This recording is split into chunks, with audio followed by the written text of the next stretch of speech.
Hello. म्हणजे घरातून बाहेर पडेपर्यंत माझ्या लक्षात नव्हतं आज व्हॅलेंटाईन डे आहे. विसरले म्हणा, लक्षात नाही, काहीही म्हणा. मग मला कळलं कसं?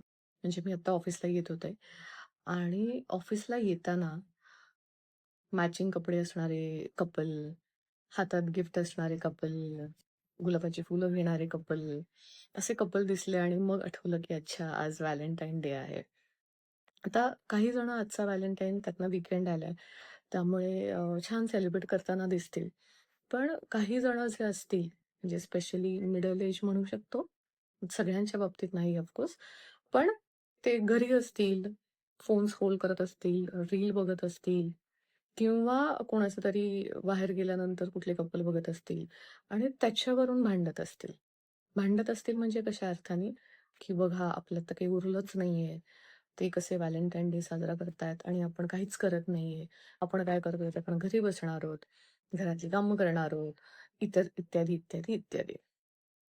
आता प्रॉब्लेम असा आहे, की असं काही नाहीये, की तुम्हाला प्रेम व्यक्त करायला कुठल्या दिवसाची गरज आहे किंवा त्याहीपेक्षा प्रेम व्यक्त करायला कुठल्या वयाची गरज आहे. म्हणजे आपल्याकडची साधारण एकंदर सिस्टम बघता, आपल्याकडे असं होतं, की नव्याचे 9 दिवस बोलले जातात किंवा लग्न झाल्यानंतर पहिले 6 महिने, वर्षभर खूप गुलाबी दिवस असतात. आणि नंतर काय होतं, खरं तर काही होत नाही. म्हणजे हे सगळ्यांना माहीत असतं, की लग्न झाल्यानंतर काही जबाबदारी येणार आहे, परिवारामध्ये लोकं वाढणार आहेत, मुलं असणार आहेत, म्हणजे तुमची फॅमिली एक्सटेंड होणार आहे वगैरे, वगैरे हे सगळं माहीत असतं. हे माहीत असताना पण ती व्यक्ती लग्न करते. पण दोष देते, की हे सगळं झालं म्हणून मग प्रेम नाही राहिलंय. त्याचा आणि प्रेम राहिल्याचा किंवा न राहिल्याचा कुठेही संबंध नाहीये. तुमच्यावरती जबाबदाऱ्या असणार हे तुम्हाला आधी माहीत होतं. पण माझ्यावरती जबाबदाऱ्या आहेत म्हणून मग मी प्रेम नाही करायचं, असं कुठे नाही लिहिलंय. मग आपण कशासाठी मिक्स करतोय? म्हणजे ऑफकोर्स असं होणार आहे, की मोनोटोनस झाले एक ठराविक वर्षानंतर असं वाटायला लागतं, आपण फक्त जबाबदाऱ्याच पार पडतोय. म्हणजे आम्ही एका वर्कशॉपमध्ये ह्या गोष्टी खूप छान शिकवत असतो.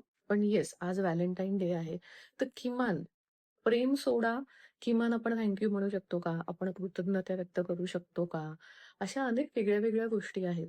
तिथून सुरुवात करू शकतो आणि हे जेव्हा म्हणाल किंवा कदाचित सॉरी म्हणायची गरज असेल, तर अशा वेगळ्या-वेगळ्या गोष्टी म्हणून तर बघा आणि कदाचित जे पूर्वी राहिलेलं प्रेम किंवा आता गेलं, इतिहास जमा झालाय, त्या गोष्टी जर पुन्हा नव्याने निर्माण होणार असेल तुमच्या नात्यामध्ये, तर काय हरकत आहे?